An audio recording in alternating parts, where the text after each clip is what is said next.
आप देख रहे हैं बीटीवी न्यूज। मैं हूं माधुरी कटरे ब्रह्म। सबसे पहले डालते हैं नजर आज के मुख्य समाचारों पर। बीटीवी न्यूज की हेडलाइन के प्रायोजक हैं जायसवाल हीरो। जायसवाल हीरो आपके अपने शहर बालाघाट में हीरो कंपनी की बाइक एवं मोपेड गाड़ियों का भव्य शोरूम जायसवाल हीरो। हीरो बाइक की श्रृंखला में हीरो कंपनी की एक और नई शुरुआत, हीरो एक्सट्रीम 160R। जी हां, हम लेकर आए हैं हीरो एक्सट्रीम 160R, स्पोर्टी और मस्कुलर स्ट्रीट फाइटर मोटरसाइकिल। इसमें प्रोग्राम्ड F2 160cc इंजन और 14 सेंसर्स के साथ एक्सेंस टेक्नोलॉजी, ज्यादा माइलेज और कम मेंटेनेंस, इजी फील्ड स्टार्ट और इंजन की लंबी लाइफ। एक्सट्रीम 160R में आपको फुल LED पैकेज का लेटेस्ट फीचर मिलेगा, 7 स्टेप एडजस्टेबल मोनोशॉक सस्पेंशन और चौड़ा रेडियल रियर टायर। इसमें आपको 2 वेरिएंट मिलेंगे, सिंगल डिस्क, डबल डिस्क, 5 साल इंजन की वारंटी और 5 सर्विसिंग फ्री।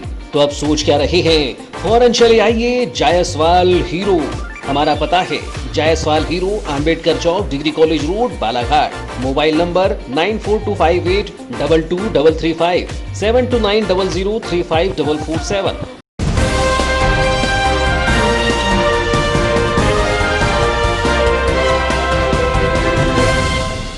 कोरोना संक्रमण के चलते बढ़ रहा मौत का आंकड़ा, 2 दर्जन के आसपास पहुंच चुका है मौत का आंकड़ा। 24 और 25 सितंबर को कोरोना से 2 की हुई मौत। एक आयुर्वेद चिकित्सक सहित महिला ने हारी कोरोना से जंग।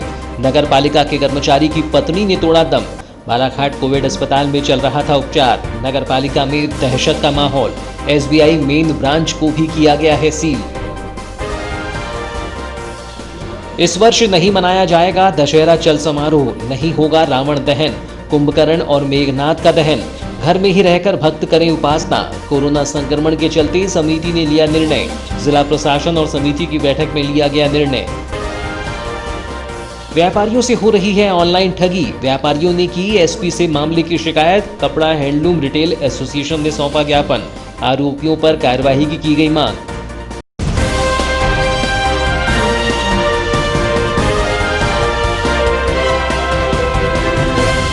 अब समाचार विस्तार से। जिले में कोरोना संक्रमितों की संख्या बढ़ने के साथ साथ अब कोरोना संक्रमण से मरने वालों के आंकड़ों में लगातार इजाफा हो रहा है, जिनमें से अधिकांश कोरोना पॉजिटिव मरीज जिले के बाहर अन्य जिलों या राज्यों में कोरोना से जंग हार रहे हैं। 24 सितंबर की देर रात्रि में आई रिपोर्ट में जहां 17 कोरोना पॉजिटिव मरीज पाए गए, तो वहीं जिले में कोरोना से 2 लोगों की मौत भी हुई है। वहीं कोरोना संक्रमण के चलते अब स्वास्थ्य विभाग के आला अधिकारी भी क्वारंटाइन हो गए हैं, जबकि 25 सितंबर को बालाघाट SBI की मुख्य शाखा के 2 कर्मचारियों की रिपोर्ट कोरोना पॉजिटिव आने पर बैंक को आगामी आदेश तक के लिए सील कर दिया गया है। जिले में कोरोना संक्रमितों की संख्या सहित कोरोना संक्रमण से मरने वालों की संख्या में लगातार वृद्धि होती हुई दिखाई दे रही है। 24 सितंबर तक प्राप्त रिपोर्ट के आधार पर जिले में अब तक 895 कोरोना पॉजिटिव मरीज पाए गए, तो वहीं जिले में कोरोना संक्रमण से मौत का आंकड़ा अब 2 दर्जन के आसपास पहुंच गया है। हालांकि स्वास्थ्य विभाग की माने तो कोरोना संक्रमण से मौत के मामलों में पीड़ितों को कोरोना के अलावा अन्य शारीरिक बीमारियां भी थी, जिसके चलते इन मरीजों की मौत हुई है। बता दें कि 25 सितंबर को बालाघाट नगरीय क्षेत्र की एक महिला ने जहां बालाघाट कोविड अस्पताल में उपचार के दौरान दम तोड़ दिया, तो वहीं एक व्यक्ति की गोंदिया में उपचार के दौरान मौत हो गई। जानकारी के अनुसार बालाघाट नगर पालिका परिषद के कार्यरत एक कर्मचारी की पत्नी की रिपोर्ट कोरोना पॉजिटिव आई थी, जिसे उपचारार्थ ITI के पीछे कोविड अस्पताल में भर्ती कराया गया था, जहां उसका उपचार प्रारंभ था। लेकिन उपचार के दौरान ही महिला ने 24 सितंबर की रात्रि में ही दम तोड़ दिया, जिसके बाद 25 सितंबर की प्रातः कोविड-19 के प्रोटोकॉल के तहत उक्त महिला का स्थानीय मोक्षधाम में अंतिम संस्कार किया गया। जानकारी के अनुसार बालाघाट के कोविड अस्पताल में भर्ती महिला को कोरोना के साथ साथ निमोनिया की भी शिकायत थी, जिसके चलते उसकी मौत हुई है। मामले की जानकारी देते हुए नगर पालिका के स्वास्थ्य शाखा प्रभारी मयूर वाहने ने बताया कि नगर पालिका के कर्मचारी की पत्नी का कोरोना संक्रमण के चलते निधन हो गया है, जिसके बाद नगर पालिका में पूरी एहतियात बरती जा रही है। मृतका के परिवार के सभी लोगों को क्वारंटाइन किया गया है, जबकि नगर पालिका के द्वारा सफाई कर्मचारियों को वार्डों में ही हाजिरी कार्य प्रारंभ किया जा रहा है। ताकि नगर पालिका में कर्मचारियों की भीड़ एकत्रित न हो। आज जैसे हमें खबर लगी थी, हमारे कर्मचारी है उसकी पत्नी का कोरोना से मृत्यु हो गई है। बहुत ही दुखद समाचार प्राप्त हुआ, जिससे हमको सभी कर्मचारियों का और नगरपालिका परिवार को अफसोस है और हम लोग इसमें बिल्कुल एहतियात बरत रहे हैं और उनके घर वालों को क्वारंटाइन करवाया गया है। और अभी हम लोग एक नया एक कार्यप्रणाली ला रहे हैं कि वार्डों में ही हाजिरी हो जाए, ताकि यहाँ पर इकट्ठे ना हो लोग और भीड़ जमा ना हो। और हम सब लोग से ये निवेदन करते हैं कोरोना में मास्क लगाए, सैनिटाइज़र का यूज़ करें और सोशल डिस्टेंसिंग बना के रहे। ये सबसे मेरा निवेदन है और इसका बिल्कुल उनका कड़ाई से पालन करें। इसी प्रकार नगर के वार्ड क्रमांक 33 में निवासरत एक आयुर्वेदिक चिकित्सक एवं रिटायर्ड वन विभाग के अधिकारी की भी 24 सितंबर को गोंदिया में उपचार के दौरान मौत हो गई। बताया जाता है कि बीते कुछ दिनों पहले ही उक्त आयुर्वेदिक चिकित्सक की रिपोर्ट कोरोना पॉजिटिव आई थी, जिसे गोंदिया के एक निजी चिकित्सालय में उपचार के लिए भर्ती किया गया था, जिनका 24 सितंबर की शाम गोंदिया में निधन हो गया, जिनका भी कोविड-19 के प्रोटोकॉल के तहत गोंदिया में ही अंतिम संस्कार किया गया है, जबकि उनके परिजनों को क्वारंटाइन किया गया है। इसके अलावा 25 सितंबर को नगर के मेन रोड स्थित SBI की मुख्य शाखा को भी आगामी आदेश तक सील बंद करने की कार्यवाही राजस्व अमले के द्वारा की गई है। जानकारी के अनुसार भारतीय स्टेट बैंक मुख्य शाखा के 2 कर्मचारियों की रिपोर्ट कोरोना पॉजिटिव आई है, जिसके बाद नगरपालिका के राजस्व अमले ने बैंक पहुंचकर बैंक को सील करने की कार्यवाही की है, जबकि बैंक के कर्मचारी स्वतः ही आइसोलेट हो गए हैं।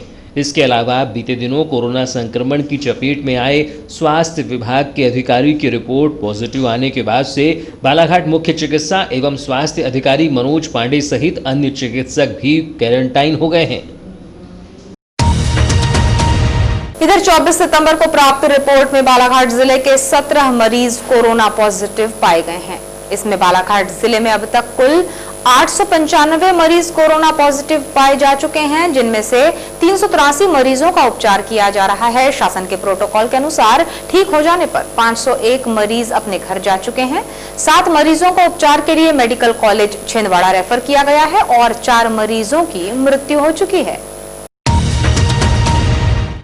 मुख्य चिकित्सा एवं स्वास्थ्य अधिकारी डॉक्टर मनोज पांडे से प्राप्त जानकारी के अनुसार 24 सितंबर को जिन मरीजों के सैंपल कोरोना पॉजिटिव पाए गए हैं, उनमें लांजी तहसील के ग्राम टेमनी का 1 मरीज, बिरसा तहसील के ग्राम कनिया का 1 मरीज, चारटोला के 2 मरीज, मलाजखंड का 1 मरीज, किरनापुर तहसील के ग्राम परसाटोला का 1 मरीज, सिवनी कला का 1 मरीज, हिर्री का 1 मरीज, बम्भन गांव का 1 मरीज, रमगढ़ी का 1 मरीज, परसवाड़ा तहसील के ग्राम केशा का 1 मरीज, परसवाड़ा के 2 मरीज, धुरवा का 1 मरीज तथा नगरीय क्षेत्र बालाघाट के वार्ड नंबर 32 के 2 मरीज व वार्ड नंबर 12 का 1 मरीज शामिल है। वैश्विक महामारी कोविड-19 का प्रभाव शहर से होते हुए अब गांव-गांव तक पहुंच गया है। रोजाना ही दर्जनों कोरोना पॉजिटिव मरीज सामने आ रहे हैं। कोविड-19 से बचाव को लेकर केंद्र और राज्य शासन द्वारा भीड़ भाड़ के स्वरूप में होने वाले सभी कार्यक्रमों पर प्रतिबंध लगा दिया गया है, जिसके चलते इस वर्ष वर्षों से आयोजित होने वाले जिले के प्रमुख आकर्षण का केंद्र दशहरा चल समारोह का आयोजन नहीं किया जाएगा। इसका निर्णय आज SDM, तहसीलदार और महावीर सेवा दल समिति की बैठक में लिया गया। गौरतलब हो कि जिला मुख्यालय में कई दशकों से महावीर सेवा दल समिति द्वारा दशहरा चल समारोह का आयोजन किया जाता है और नगर के उत्कृष्ट विद्यालय मैदान में रावण, मेघनाथ और कुंभकर्ण के पुतले का दहन किया जाता है, जिसमें न केवल मुख्यालय अपितु दूर दराज से भी हजारों की संख्या में लोग दशहरा चल समारोह और रावण दहन देखने पहुंचते हैं। लेकिन देश में कोरोना की दस्तक देने और लगातार इसके संक्रमण बढ़ने से इस वर्ष दशहरा चल समारोह का आयोजन नहीं किए जाने का निर्णय महावीर सेवा दल समिति द्वारा लिया गया, जिसको लेकर आयोजित संक्षिप्त प्रेस वार्ता में महावीर सेवा दल समिति सदस्य कुलदीप गांधी और अमन गांधी ने प्रेस के माध्यम से आम जनता को आयोजन नहीं होने की जानकारी देते हुए बताया कि इस वर्ष सभी धर्मावलंबी घर पर ही रहकर बुराई और अच्छाई के पर्व दशहरा का पर्व मनाएं और सुरक्षित रहें। महावीर सेवा दल समिति के वरिष्ठ सदस्य कुलदीप गांधी ने बताया कि कोविड-19 के बीच दशहरा चल समारोह को मनाए जाने या न मनाए जाने, इसको लेकर काफी ऊहापोह की स्थिति थी, जिसको लेकर 25 सितंबर को राम मंदिर के प्रशासक एसडीएम केसी बोपचे, तहसीलदार रामबाबू देवांगन और समिति सदस्यों की बैठक में यह सर्वसम्मति से तय किया गया कि इस वर्ष दशहरा चल समारोह और भगवान हनुमान के स्वरूप को धारण किए जाने के कार्यक्रम का आयोजन नहीं किया जाएगा। उन्होंने कहा कि प्रतिवर्ष दशहरा में जिले की जनता का भारी सहयोग मिलता रहा है और लगभग 30 से 40 हजार की संख्या में लोग दशहरा चल समारोह से जुड़ते हैं, लेकिन इस वर्ष कोविड-19 के कारण संक्रमण को बढ़ने से रोकने के लिए दशहरा चल समारोह आयोजन को रद्द कर दिया गया है और भगवान श्री राम से प्रार्थना है कि आगामी वर्ष में यदि बीमारी खत्म हुई तो दशहरा चल समारोह को भव्य रूप से आयोजित किया जाएगा। उन्होंने आम जनता से अपील की है कि वह 25 अक्टूबर को दशहरा पर्व पर श्री राम मंदिर न जाएं और घर पर ही रहकर दशहरे का पर्व मनाएं। महावीर सेवा दल समिति नया राम मंदिर बालाघाट दशहरा चल समारोह को लेकर काफी ऊहापोह की स्थिति बनी हुई है। इसी तारतम्य में आज एसडीएम महोदय जो कि हमारे प्रशासक भी हैं एवं श्रीमान तहसीलदार जी की उपस्थिति में एक सभा का आयोजन एसडीएम कार्यालय में किया गया, जिसमें समिति के सदस्य उपस्थित थे। इसमें सर्वसम्मति से निर्णय लिया गया कि कोविड-19 की महामारी को देखते हुए इस बार दशहरा चल समारोह आयोजित नहीं किया जाएगा, क्योंकि दशहरा चल समारोह जो है उसमें काफ़ी संख्या में श्रद्धालु उपस्थित होते हैं। हर वर्ष लगभग 30 से 40 हजार लोगों की भीड़ होती है और ऐसी स्थिति में किसी भी प्रकार का संक्रमण और महामारी फैलने की संभावना बनी रहती है। इस वजह से सर्वसम्मति से निर्णय लिया गया है कि चल समारोह नहीं निकाला जाएगा। साथ ही यह भी निर्णय लिया गया है हनुमान जी का स्वरूप जो हमारे दशहरे का मुख्य आकर्षण होता है उसको भी इस बार धारण नहीं करवाया जाएगा।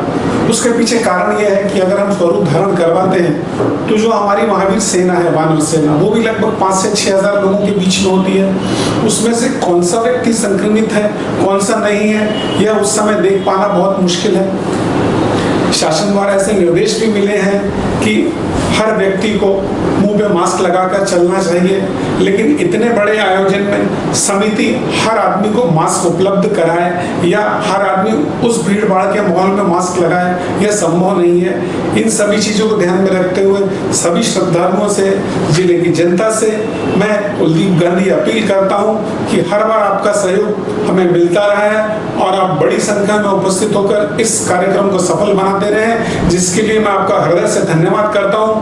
लेकिन इस बार आपसे निवेदन है कि 25 अक्टूबर को दशहरे के दिन आप लोग राम मंदिर नहीं आए, क्योंकि चल समारोह नहीं होगा। अगर आप लोग आते हैं या किसी भी प्रकार की भीड़ इकट्ठा होती है तो इस महामारी को बढ़ने में बल मिलेगा। महावीर सेवा दल समिति सदस्य अमन गांधी ने कहा कि कोरोना संक्रमण के मद्देनजर प्रशासन के साथ हुई बैठक में समिति सदस्यों द्वारा सर्वसम्मति से दशहरा चल समारोह और हनुमान स्वरूप को धारण करने के कार्यक्रम को रद्द कर दिया गया है। उन्होंने जिले के सभी भक्तों से कोरोना महामारी में अपना ध्यान रखने और आगामी वर्ष में आयोजन के लिए बेहतर समय के लिए प्रार्थना किए जाने की बात कही। दशहरा का जो कार्यक्रम होता है वो हमारे जिले का सबसे बड़ा कार्यक्रम होता है और क्योंकि कोविड-19 एक महामारी जो चल रही है तो इस कार्यक्रम को करना है कि नहीं करना है, काफ़ी दिनों से इस चीज़ पे बहुत ज़्यादा कशमकश चल रही थी।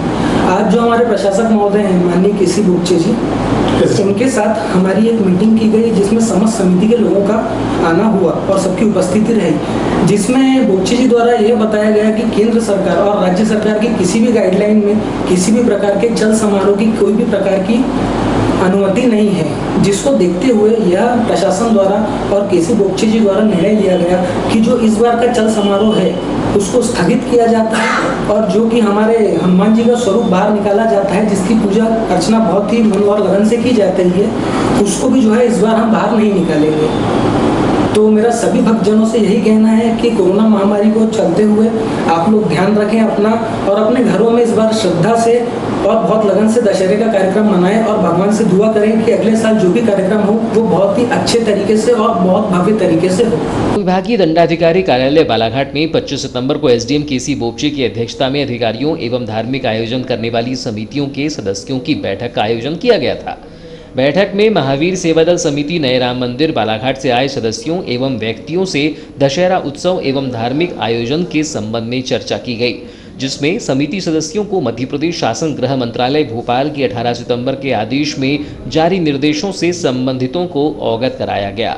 साथ ही दशहरा उत्सव के दौरान किसी भी तरह के चल समारोह आयोजित नहीं किए जाने के लिए कहा गया, जिस पर उपस्थित सभी व्यक्तियों द्वारा सहमति व्यक्त की गई। अनुविभागीय अधिकारी, प्रभारी अधिकारी राम मंदिर समिति के, और चूंकि पुरानी समिति है जो आयोजन करती थी, उनको सबको बुलाया गया था, दोनों पक्षों को, और उनको समझाइश दी गई कि वो इस संबंध में कोई तैयारी ना करें, शासन की गाइडलाइन का पालन करें कि कोविड-19 से अभी हम लोग सब प्रभावित हैं, और सिर्फ जो शासन की गाइडलाइन प्राप्त हुई है कि दशहरा पूजा को माता जी की पूजा करने के संबंध में, टेंट लगाने के संबंध में, पंडाल के संबंध में और चल समारोह न किए जाने के संबंध में गाइडलाइन प्राप्त हुई है।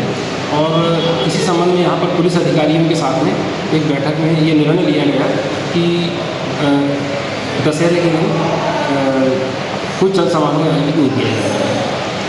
सर, जो रावण दहन का कार्यक्रम होता था या जो हनुमान जी बनते थे उनकी वहाँ पे अभ्यास चालू हो गया था प्रारंभ, तो अब उसमें क्या निर्णय होगा? नहीं, इसलिए पहले से बैठक बुलाई गई है कि वो लोग को ऐसी तैयारी ना करें, क्योंकि जब हम खुले मैदान में रावण दहन करेंगे स्वाभाविक भीड़ हो जाएगी, रोकना किसी की बस की बात नहीं है जी।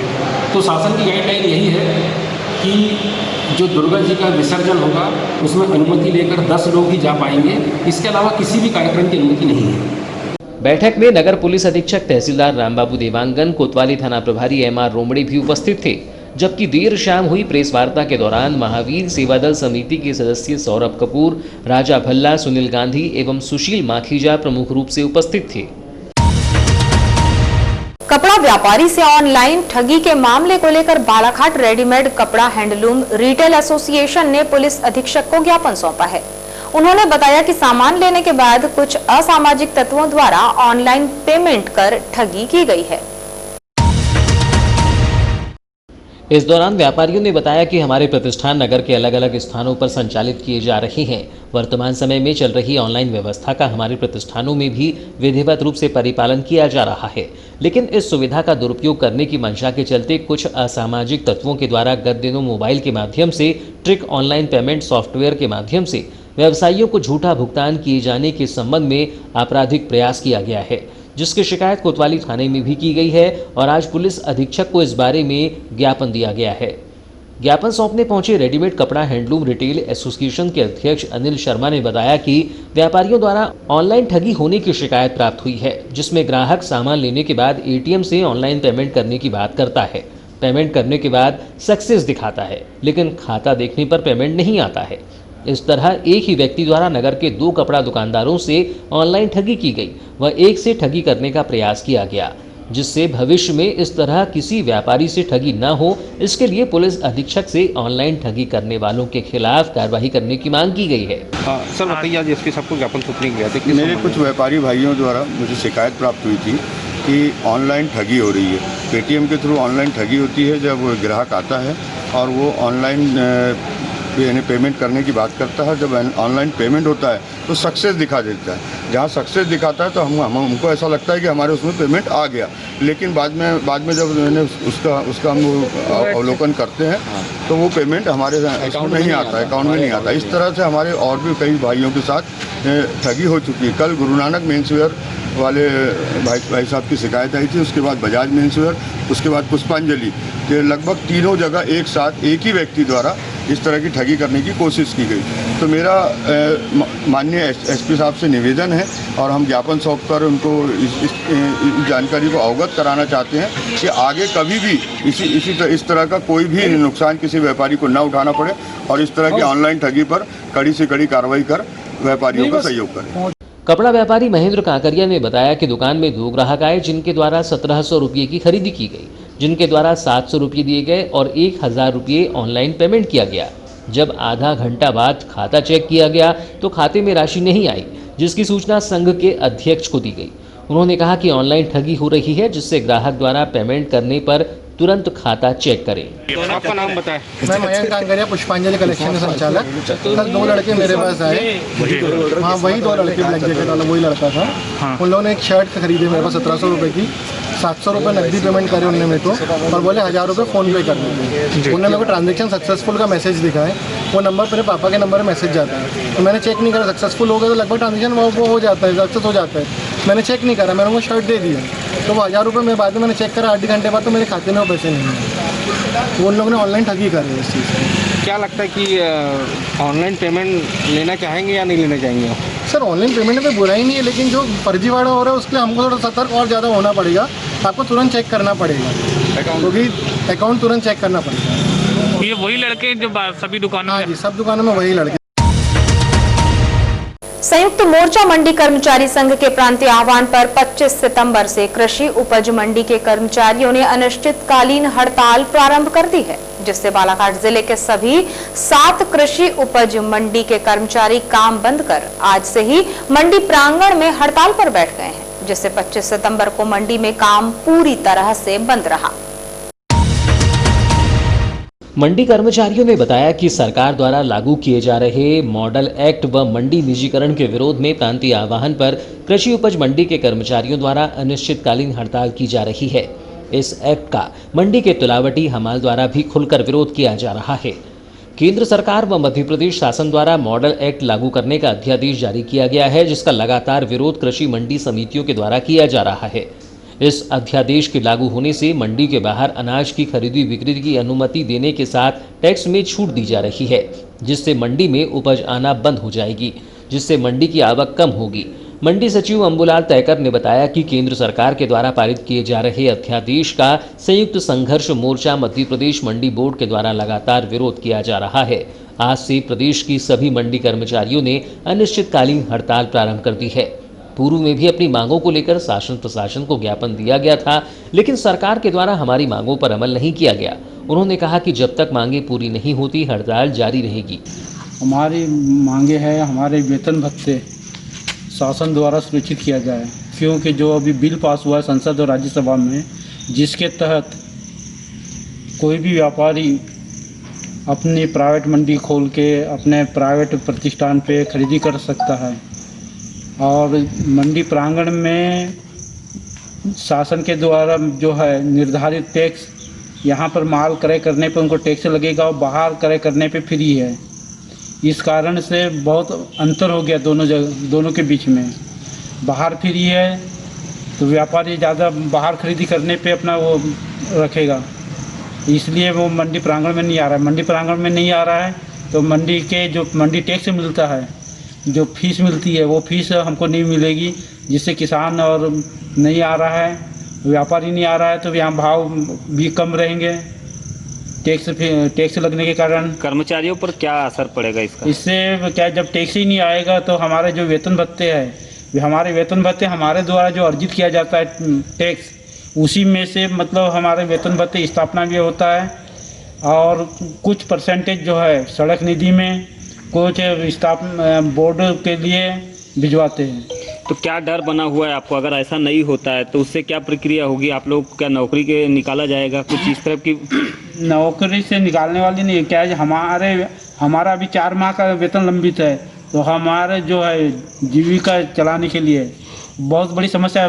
टैक्स नहीं आएगा, हमको वेतन भत्ते नहीं मिलेंगे, हमारा वेतन लंबित होते जाएगा। कभी अभी 4 महीने, कल 6 महीने होंगे। तालाब निर्माण और जेसीबी खरीदी करने पर अनुदान दिलाने के नाम पर एक व्यक्ति ने अधिकारी बताकर अपने लाखों रुपयों की धोखाधड़ी की है, जिसकी शिकायत कोतवाली थाने में वार्ड नंबर 15 निवासी रामकिशोर फूलसुंघे ने की है। इस संबंध में रामकिशोर फूलसुंघे ने बताया कि जमीन खरीदी बिक्री का कार्य करता हूं। 23 सितंबर को अपने मित्र विशाल तांडी के साथ जमीन देखने लवाता गया था, जहां हमारी मुलाकात गणेश कुंभरे व मिश्री लाल से हुई। गणेश ने बताया कि तालाब निर्माण व जेसीबी खरीदी करने पर अनुदान की राशि के बारे में बताया और कहा कि भोपाल के मत्स्य विभाग में पदस्थ अधिकारी संतोष धुर्वे व रऊफ खान को मार्जिन मनी देकर प्रकरण बनवाया गया है, जिनके द्वारा मोबाइल से धुर्वे व खान से बात करवाई गई। संतोष धुर्वे ने बताया कि मत्स्य उद्योग में अधिकारी के पद पर पदस्थ हूं और योजना के तहत अनुदान राशि दिलाई जाएगी, जिसमें जेसीबी खरीदी पर 50% व 2.5 एकड़ जमीन में तालाब बनाने पर 7 लाख का अनुदान दिलाने की बात बताई गई, जिससे मेरे द्वारा संतोष धुर्वे व रऊफ खान को लवादा चौक पर गणेश, मिश्रीलाल व विशाल के सामने 50,000 रुपये दिए गए और 1 लाख रुपये दूसरे दिन देने को कहा गया। दूसरे दिन संतोष धुर्वे नहीं आया और रऊफ खान को भेजा, जिसे विशाल तांडी के हनुमान चौक स्थित ऑफिस में बुलाया गया। संतोष धुर्वे की बातों से शंका होने पर हमारे द्वारा मत्स्य विभाग के अधिकारियों से फोन कर पूछताछ की गई तो संतोष धुर्वे कोई अधिकारी नहीं होना बताया और ठगी होने की जानकारी दी, जिससे तत्काल विशाल द्वारा कोतवाली थाना प्रभारी के नंबर पर सूचना दी गई। सूचना पर तत्काल थाना प्रभारी ने पुलिस भेजकर रऊफ को पकड़कर कोतवाली ले गए, जिससे पूछताछ की जा रही है। कि क्या हुआ, हम लोग के साथ फोर्जरी हुई है। मतलब ये एक रऊफ भाई है और धुर्वे करके साहब बनते, मतलब वो साहब है नहीं, वो क्या है धुर्वे मैडम के अपने आप को हस्बैंड बताते हैं और इसलिए हम उसको फोर्जरी करें। और हमको बताया गया कि बोले आप ने बताया, कुमरे जी ने बताया कि भाई आप लोग जो खेती ले रहे हो बोले, इसमें आपको मैं एक स्कीम मतलब बता रहा हूँ कि साहब लोग हैं बोले ये आपको अनुदान दिला देंगे करके। तो इन्होंने बताया कि भाई इन लोग जो है जैसे 2 एकड़ खेती अपनी है तो उस पर चाहे आपको फेंसिंग करना हो या तालाब खुदवाना हो, चाहे जिसकी भी मशीन लेना हो, इन तीनों में से बोले आप कुछ भी अगर कराना हो तो साहब लोग करते करके। धुर्वे साहब का नाम बताया और वो रऊफ भाई की बात है ना। तो फिर हम लोग बुलाए, कुमरे जी ने उनको, रऊफ भाई को भी बुलाया और साहब तो बोले मैं आता हूँ बात करके, उनसे फ़ोन में चर्चा हुई। तो फिर उन्होंने पूरा हमको स्कीम बताया, ऐसा है वैसा है यूँ त्यों करके।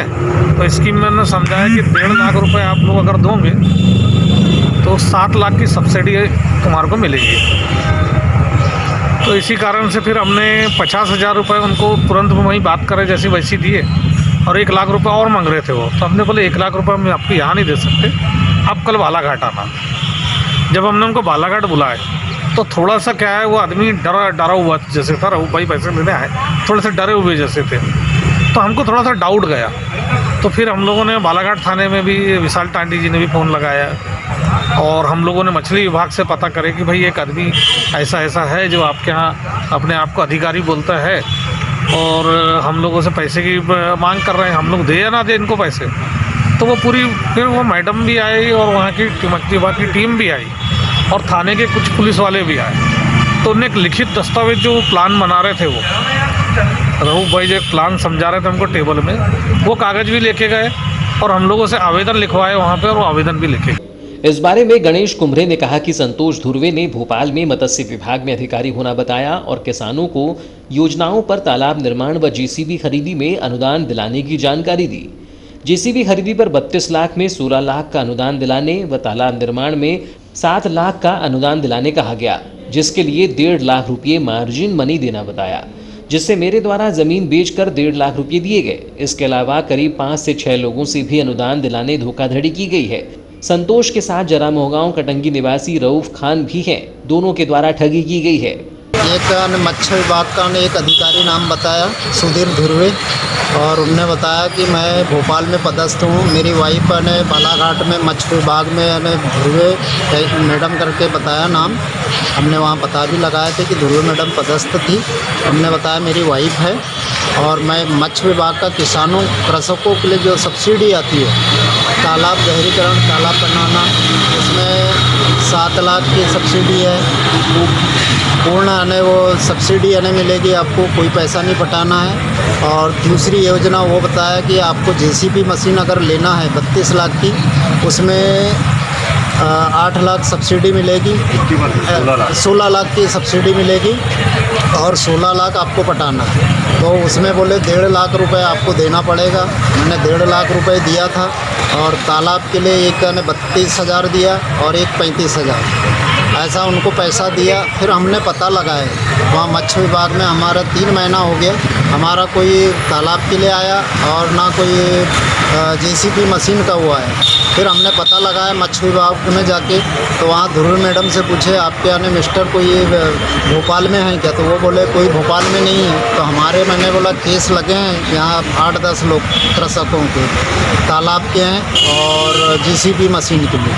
तो वहाँ बोले ऐसा कोई धुर्वे नाम का पदस्थ नहीं है भोपाल में, और बोले मैं उनकी कोई पत्नी नहीं हूँ। State forest range officers association जिला शाखा बालाघाट ने राज्यपाल के नाम कलेक्टर को वन भूमि में अतिक्रमणकारियों द्वारा किए जा रहे अतिक्रमण, वन कर्मचारियों और वन अधिकारियों पर हो रहे हमले से सुरक्षा प्रदान करने की मांग को लेकर ज्ञापन सौंपा। ज्ञापन के माध्यम से रेंजर शिशुपाल अहिरवार ने बताया कि प्रदेश में अतिक्रमण वन भूमि के अलावा राजस्व क्षेत्र में भी बढ़ रहे हैं। वन भूमि पर किए गए अतिक्रमण को रोकने पर वन माफियाओं द्वारा जानलेवा हमले किए जा रहे हैं, जिसमें नेपानगर, शिवपुरी, ग्वालियर, मुरैना सहित अन्य जिलों में अतिक्रमण के मामले सामने आ रहे हैं। उन्होंने कहा कि 19 सितंबर को मध्य प्रदेश में मनाए जा रहे वनाधिकार उत्सव दिवस के अवसर पर भोपाल के जनजातीय संग्रहालय में खुले मंच से कहा गया कि नाकेदार और रेंजर वनों में रहने वाले आदिवासी ग्रामीणों पर अन्याय करते हैं, जबरन ग्रामीणों के बकरे और मुर्गियों को उठा ले जाकर उन्हें प्रताड़ित करते हैं, जिससे समस्त मैदानी अमला इस बयान से आहत है।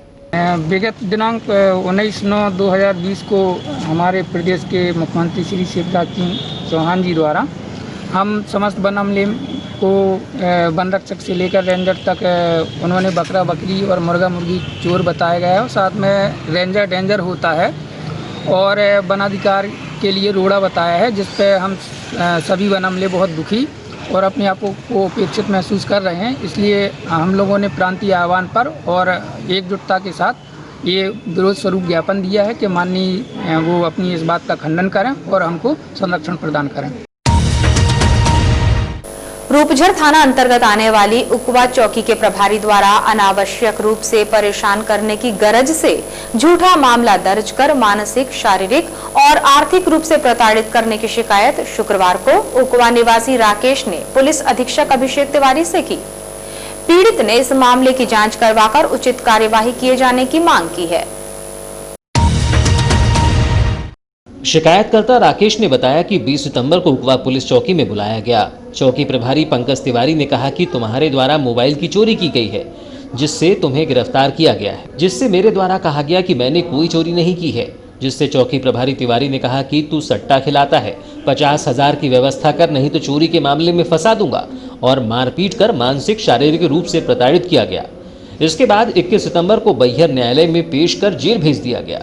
इस दौरान पीड़ित के साथ पहुंचे प्रमोद नाग ने बताया कि मेरे द्वारा ही महेंद्र के खिलाफ मोबाइल चोरी करने की शिकायत की गई थी, जिसे पुलिस ने महेंद्र को पकड़ा था, जिसके द्वारा चौकी में इस बात को कबूल भी किया गया था, जिसके बाद पुलिस ने मोबाइल को जब्त कर 19 सितंबर को महेंद्र को मोबाइल चोरी के मामले में बैहर न्यायालय में पेश भी किया गया था।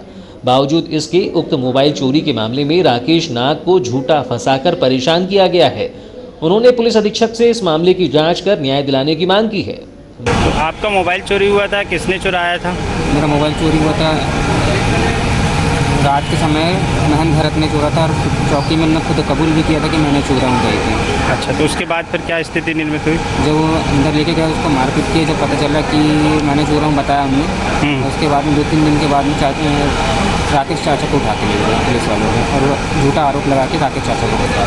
तो मोबाइल किसने चोरी किया था और आरोप किस पे लगा? मेरे चाचा के में आरोप लगाया। हाँ, तो मोबाइल एक्चुअल में किसने चोरी किया था? एक्चुअली चोरी किया था महन भरत ने। अच्छा, वो क्या करता है? वो उसके पापा माइंड में वैसे ढूंढता है। अच्छा, आज एसपी ऑफिस पहुँचे, क्यों पहुँचे आप लोग? एसपी ऑफिस इसलिए पहुँचे कि चाचा के जिस आरोप में फंसाया गया, झूठे आरोप में, उस कारण से पहुँचे। अच्छा, आप और अब चलते चलते डालते हैं एक नजर आज के मुख्य समाचारों पर।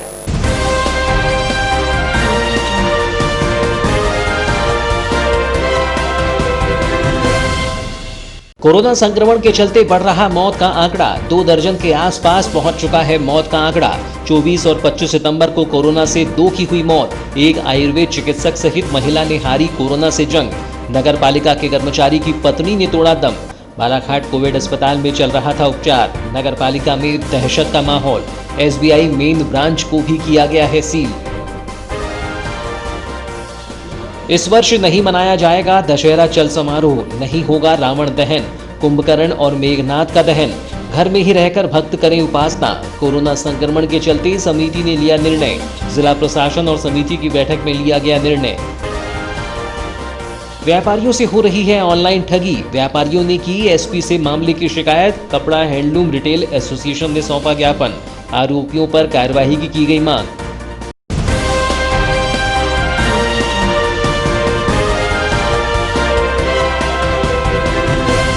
ये थी अब तक की खास खबरें। नई खबरों को जानने के लिए देखते रहिए BTV न्यूज। आप हमें YouTube पर भी सब्सक्राइब कर सकते हैं। अब आज के समाचारों से दीजिए इजाजत। नमस्कार।